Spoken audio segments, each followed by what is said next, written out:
네, 오늘 함께 나눌 문답의 내용은 21문과 22문답의 내용입니다. 그래서 21문과 22문답 내용을 보시면 하나님께서 선택한 자를 구속할 자가 누구십니까? 라고 질문을 하고 있고, 답은 하나님이 선택한 자의 유일한 구속자는 주 예수 그리스도이신데, 그는 하나님의 영원하신 아들로서 사람이 되어 그렇게 계셨고, 그때부터 앞으로도 계속 두 구별되는 본성과 한 위격으로 영원히 하나님이면서 사람으로 계십니다. 라고 기록을 하고 있습니다.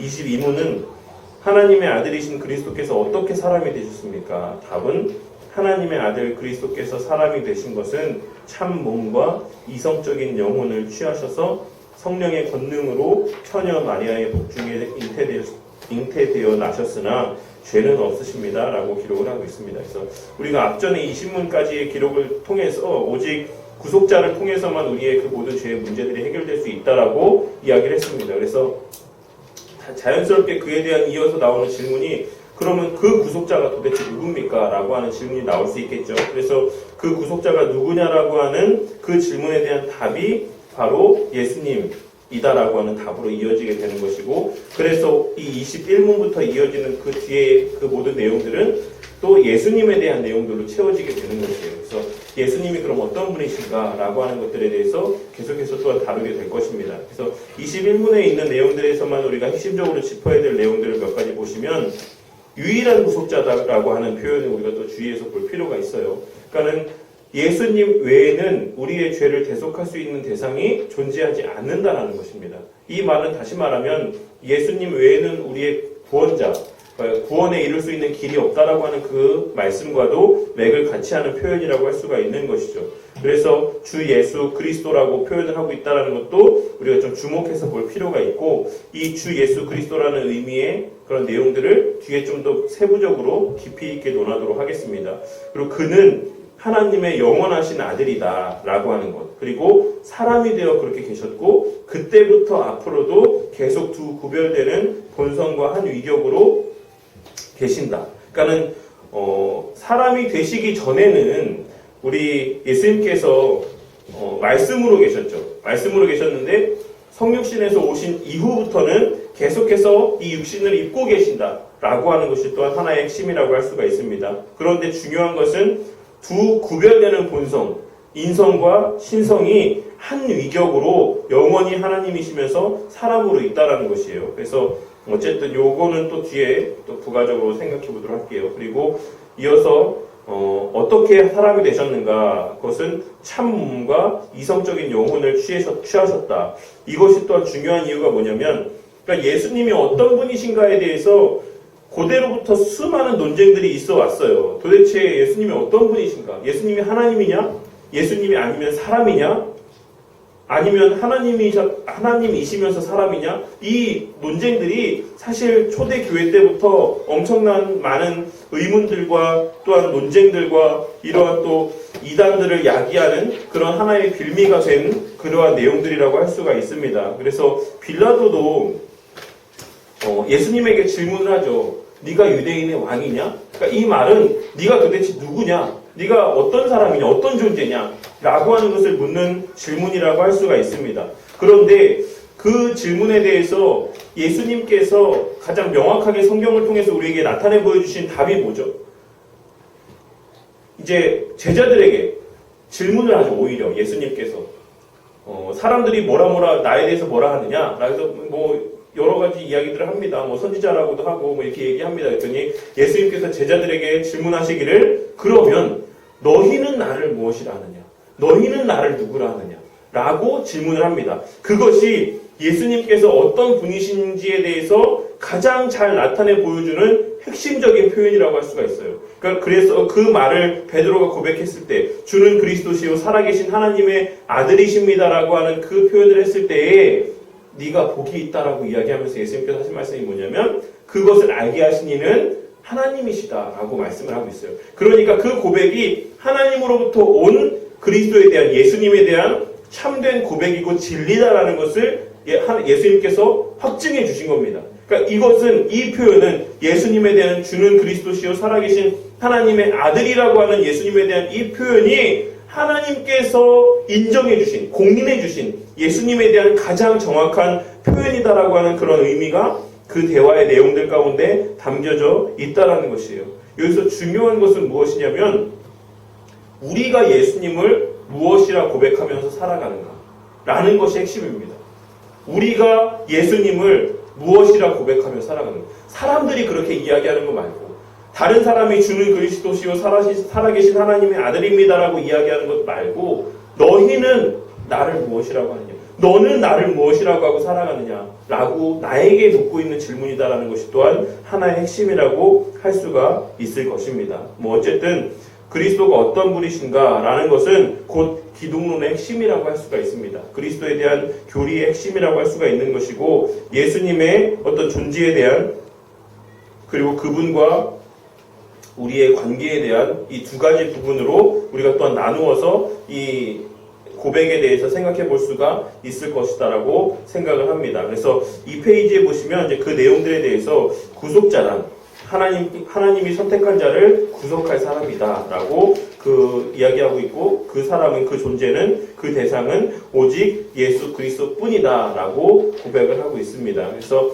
본래 신성이었는데 인성을 취하셔서 신인 양성을 지니게 되었습니다. 그리고 그런 상태로 지금도 계속 그렇게 계시고 앞으로도 그렇게 계속 계실 것이다라고 하는 것이 앞에 있는 어떤 서술의 내용이라고 할 수가 있습니다. 그러니까 밑에 내용을 보시면 우리를 위해서 아들을 주셨다. 앞에서 이 구속에 대해서 공부를 했고 구속을 내가 하는 것이 아니다라는 것을 우리가 함께 공부를 했습니다. 우리가 방법을 찾아가는 것이 아니라 하나님께서 우리에게 오셔야지만 가능한 것이다라고 고백을 하고 있는 것이에요. 이게 또한 타 종교와의 어떤 큰 차이점이라고 할 수가 있는 것입니다. 모든 종교의 대다수 종교는 본인이 어떤 그러한 구원의 길을 찾는 거예요. 열반에 이르도록 본인이 득도의 과정을 겪고 그렇게 해서 어떤 도를 깨닫게 되었을 때 부처가 된다라고 하는 어떤 불교의 가르침들이 있고 또 다른 어떤 이방의 그 모든 어떤 종교들도 스스로 한 그 신을 찾아가야지만 됩니다. 그래서 그 신을 찾아서 예배하고 경배하고 하면서 그 구원을 어떤 행위의 대가로서 이루어내는 것이죠. 얻어내는 것이죠. 근데 우리 기독교 신앙은 그러하지 않다라는 것이에요. 하나님 편에서 우리에게 찾아와 주셔야지만 구원이라는 것이 이루어질 수 있다라고 성경은 가르친다라는 것입니다.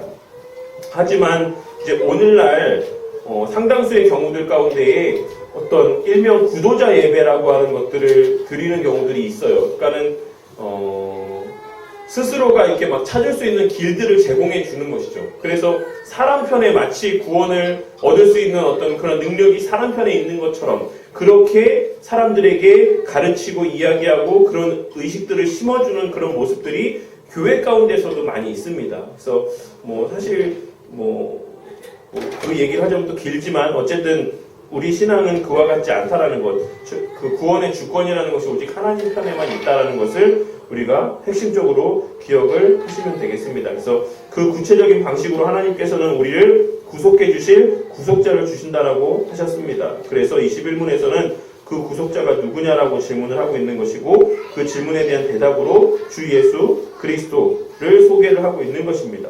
예수 그리스도가 우리의 구속자이시고 그 분이 유일한 분이다라고 표현을 하고 있는 것이라고 할 수가 있습니다.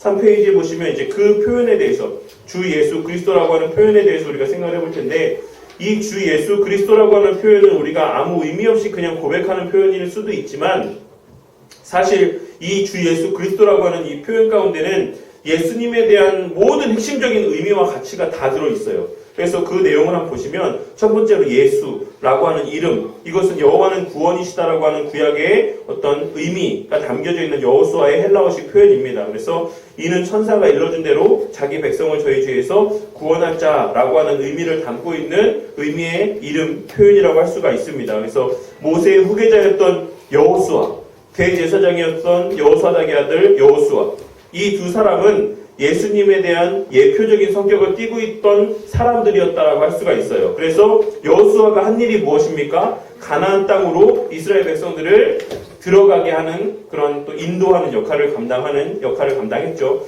그리고 여호사닥의 아들 여호수아는 대제사장으로서의 직분을 감당했습니다. 그러니까 예수님의 이러한 인도자로서의 또 제사장으로서의 그러한 어떤 모습들, 이러한 것들을 예표하는 성격을 가진 인물들이었다라고 할 수가 있습니다. 물론 그 외에도 구약에 등장하는 수많은 인물들이 뭐 다윗도 그렇고 뭐 수많은 사람들이 다 예수님에 대한 예표적 성격들을 띠고 있어요. 부분적으로. 심지어는 고레스 왕도 예수님의 사역에 대한 예표적 성격을 띠고 있습니다. 하지만 특별히 이 여호수아라고 하는 이름을 띠고 있었던 이 사람들이 또한 예수님의 어떤 사역에 대한 속성에 대한 의미에 대한 그런 예표적인 성격을 담고 있는 인물들이었다라는 것을 더불어서 기억을 하고 있으면 되겠습니다.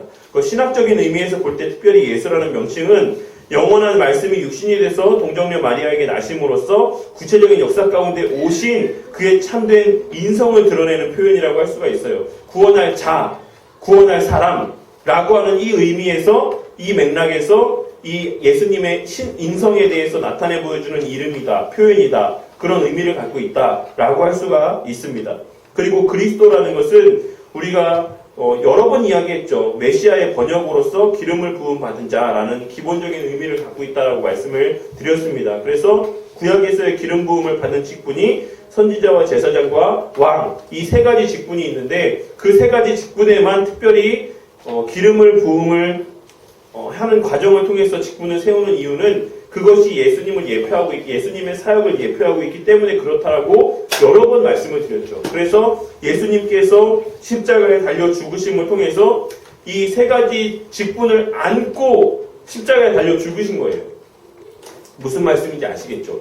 이 세 가지 선지자로서 십자가상에서 구원을 이루신 것이고 제사장으로서 우리의 구원을 이루신 것이고 왕으로서 또한 이 우리의 구원을 이루신 것입니다. 그러니까 본래 이 세 가지 속성, 이 세 가지 직분, 이것은 누구에게 원래 있었다라고 말씀드렸습니까? 아담에게 원래 있었던 직분, 모든 어떤 특권이에요. 그러니까 아담은 이런 선지자가 필요 없이 그냥 하나님의 뜻을 바로 알 수 있었어요. 하나님의 뜻을 바로 들어서 하나님께 나아가서 하나님의 뜻을 바로 들어서 알 수 있었고, 제사장과 같이 어떤 누구에 통해서 죄의 사함을 받는 것이 아니라 하나님께 직접 나아가서 하나님과 대면하며 대화하는 가운데 관계를 맺고 유지할 수 있는 특권이 있었습니다. 그리고 또한 왕과 같은 권세, 그 에덴 동산을 다스릴 수 있는 권위가 아담에게 부여가 되어 있었어요. 그 아담에게 본래적으로 하나님께서 창조하시면서 부여하셨던 인간의 특권이라는 것이 인간이 타락함으로 말미암아서, 죄를 범함으로 말미암아서,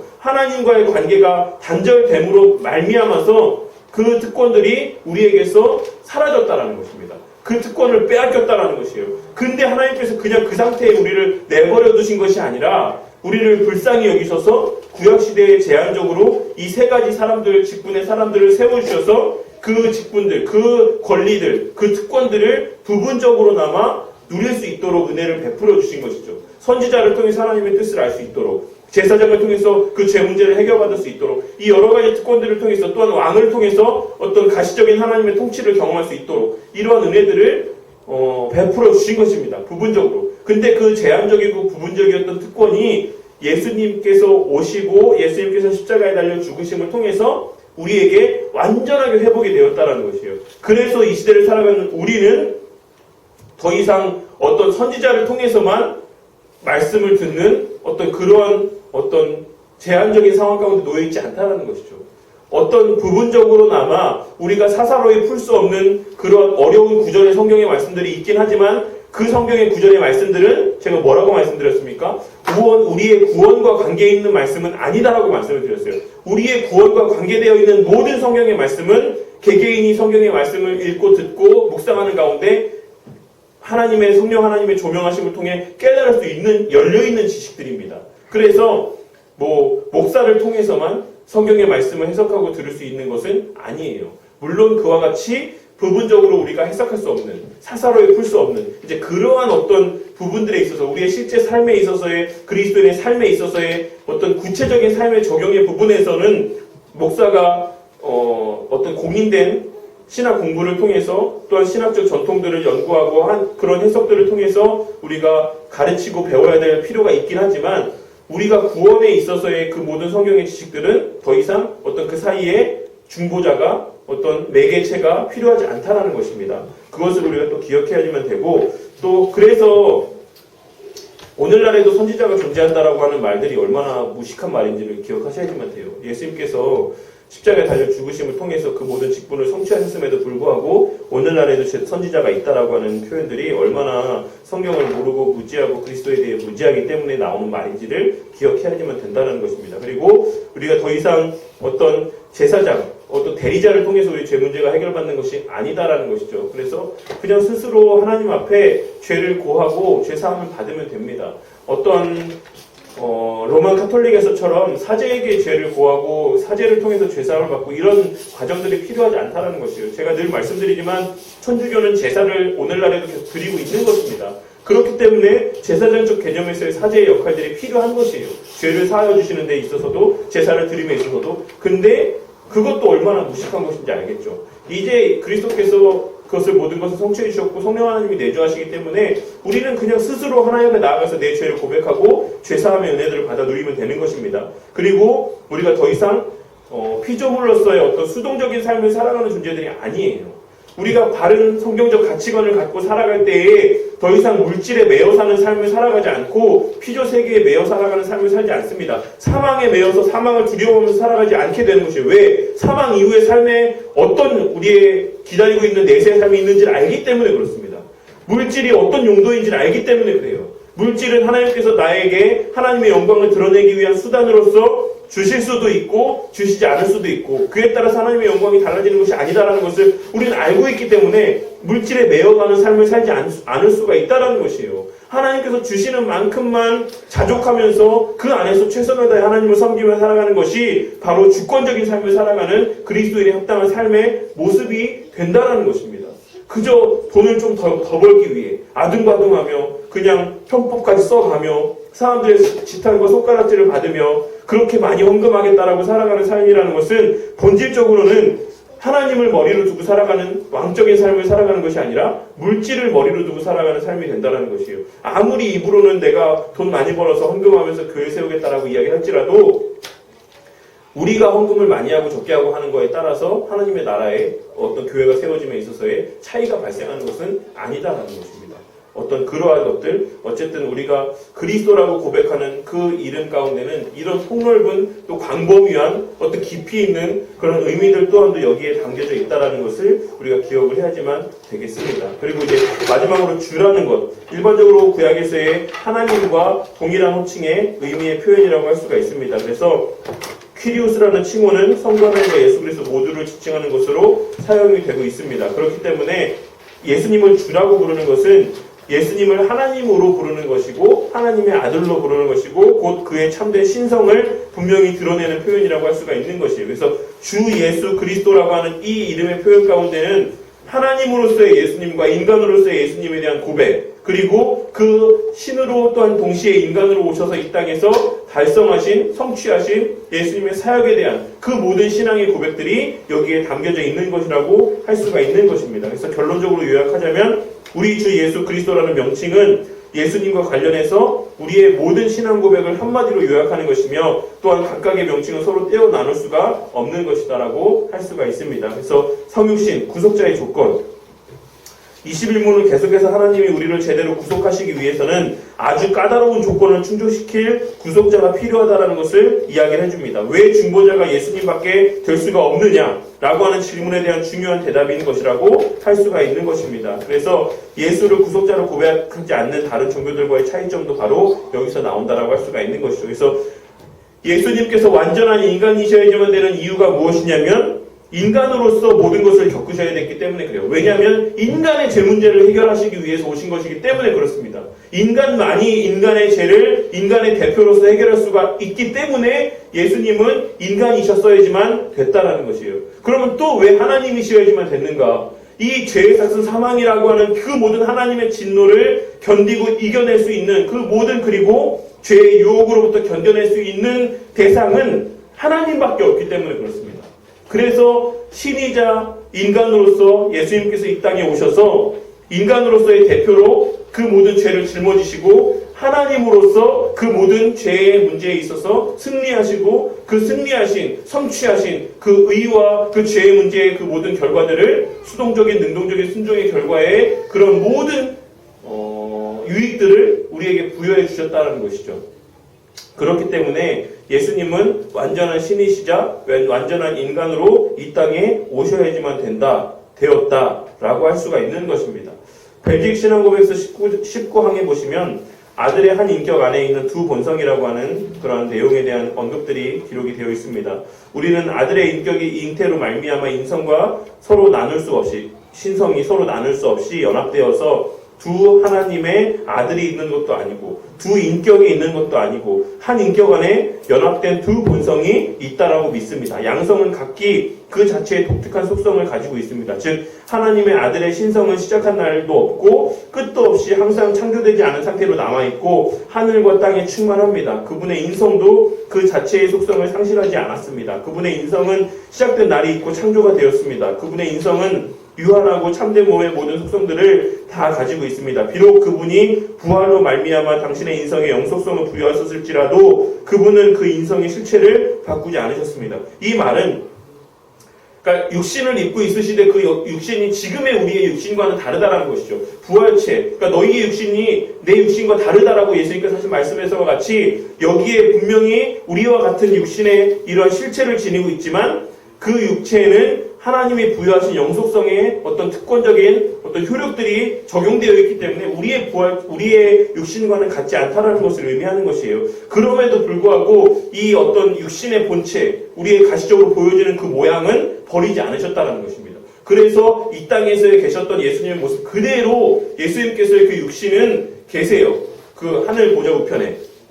그런데 그 신성은 이러한 어떤 제한이 있지 않다라는 것이죠. 그 육신 안에만 거하지 않으신다는 것입니다. 그러니까 이것은 아주 신비적인 교리예요. 그래서 예수님께서 지금 이 순간에도 우리와 함께 하시며 또한 육신으로는 하나님 보좌 우편에 계실 수가 있는 것이에요. 그러니까 이 교리적인 부분에 대해서의 어떤 그런 신비함에 대해서는 우리가 다 이해할 수는 없지만 어쨌든 신성과 인성이 우리가 이해할 수는 없는 그 넘어가는 지혜 가운데서 있지만 어쨌든 그 안에 공존하고 있다.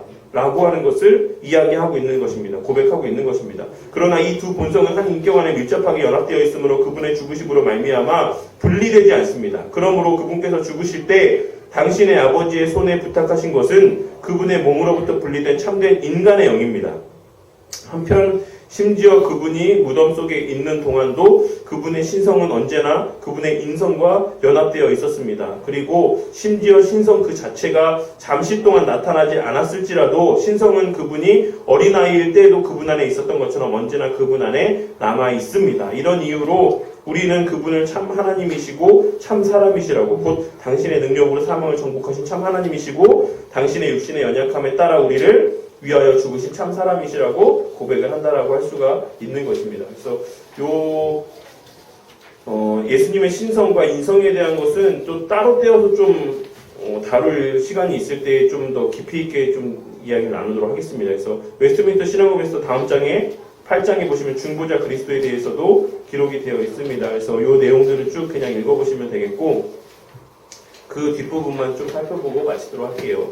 초대교회 그리스도인의 상징이었던 익스투스, 물고기, 이 내용에 대해서만 좀 살펴보도록 하겠습니다. 그래서 예수스, 크리스토스, 데우스, 히오스, 소테르라고 하는 이 의미, 예수 그리스도 하나님 아들 구세주, 예수 그리스도는 하나님의 아들이시고 우리의 구세주입니다라고 하는 그 의미의 앞글자만 떼서 익스투스라고 하는 이 물고기라고 하는 이 단어가 조합이 된 거예요. 이거 되게 시대를 앞서간 거지 않습니까? 오늘날의 앞글자만 떼서 하는 것처럼 이 당시의 초대교회 때 이 유대인들도 이 그리스도인들도 이와 같은 헬라어를 조합을 통해서 자신들의 어떤 모습들을 나타냈어요. 그래서 물고기가 또한 성경에서 차지하고 있는 그런 의미들이 컸기 때문에 이러한 것과 맥을 같이 해서 이 물고기 모양을 이들이 자신의 어떤 본질, 어떤 자신의 의미를 나타내는 신분을 나타내는 수단으로 삼았다라는 것이죠. 그래서 한 그리스도인이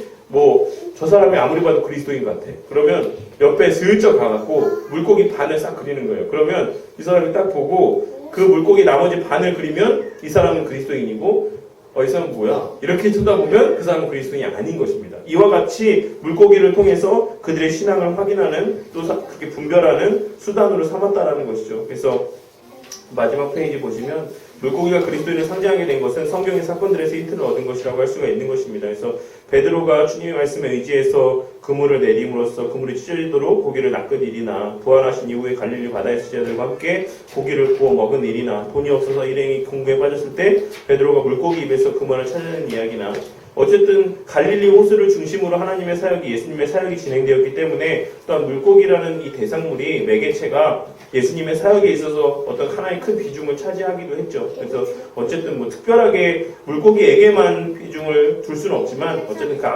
표현들이 물고기를 의미하는 단어로 귀결이 되어졌기 때문에 어쨌든 그런 여러 가지 맥락에서 초대교회 성도들이 이 물고기를 자신들의 상징으로 이렇게 사용을 했다는 것입니다. 그래서 오늘날에도 뭐 예전만큼은 아닌데 예전에는 되게 많았던 것 같아요. 차에 이 물고기 모양 붙이고 다니는 그러한 사람들이 꽤 많았는데 요즘에는 그 정도로 많지는 않은 것 같습니다. 어쨌든 하지만 그런 의미들이 담겨져 있다는 것을 그냥 상식으로 알고 계시면 될 것 같아요. 그래서 대요리 문답에 있는 내용을 조금 보충적으로 부가적으로 좀 이제 첨부를 해놨는데 왜 중보자가 반드시 하나님이어야 되는지, 왜 중보자가 반드시 인간이어야지만 됐는지, 왜 중보자가 반드시 한 인격을 가진 하나님과 인간이어야지만 됐는지 라는 내용에 대해서 기록을 좀 해놨습니다. 보충적으로. 그래서 38, 39문은 설명을 익히 잘 드렸으니까는 이해를 하실 것이다 라고 생각하고 40문만 잠깐 보시면 하나님과 인간을 화해시켜야 하는 중보자가 반드시 그 자신 하나님과 인간이어야지만 될 뿐만 아니라 한 인격을 가져야지만 됐던 이유는 각성의 고유한 사역들이 우리를 위해 전인의 사역으로 하나님에 의해서 수용이 되어져야지만 됐기 때문에 그렇습니다. 그러니까는 한 사람으로서 그러니까 하나님께서 이 모든 것이 따로따로한 사람, 따로따로의 존재가 이것을 한 것이 아니라 한 존재가 했다라는 것을 하나님께서 받아들이시기 위해서 한 본성으로 있어야지만 되는 것이에요. 그러니까는 이 두 가지의 특성을 지닌 존재가 이런 신비적인 존재가 이 일을 해야지만 이 하나님에 의해서 수용될 수 있는 이 일들을 할 수가 있다라는 것이죠. 그래서 이 수용성 때문에 이 전인이 한 인격체여야지만 되는 것이고 또한 우리에 의해서 의존될 수 있도록 하기 위해 그러니까 우리에게 적용될 수 있기 위해서도 또 이렇게 신성과 인성이 하나로 합쳐져 있는 그러니까 대표성의 원리에 따라서 이렇게 신성과 인성의 이 인격체가 한 인격, 한 본성으로 결합되어져 있어야지만 된다라고 하는 것입니다. 그러니까 사실 교리적으로 참 어려운 내용들이긴 해요. 근데 쉽게 이야기해서 어쨌든 하나님께서 받으실 수 있는 결과물이 되기 위해서 신성과 인성이 있어야지만 되고 또 그것이 우리에게 온전히 적용될 수 있기 위해서 신성과 인성이 공존하고 있어야지만 된다라고 하는 그런 의미입니다. 그래서 그렇게 이해를 하시고 넘어가시면 될 거라고 생각합니다. 그래서 어쨌든 예수님께서 뭐 어떤 일들을 하셨고 또 왜 신성을 갖고 왜 인성도 갖고 계셨어야지만 됐는지 그것이 왜 반드시 필수적인 것이어야지만 됐는지에 대해서 다시 한번 정립을 하고 넘어가게 되시는 그런 계기가 되시기를 바라겠습니다.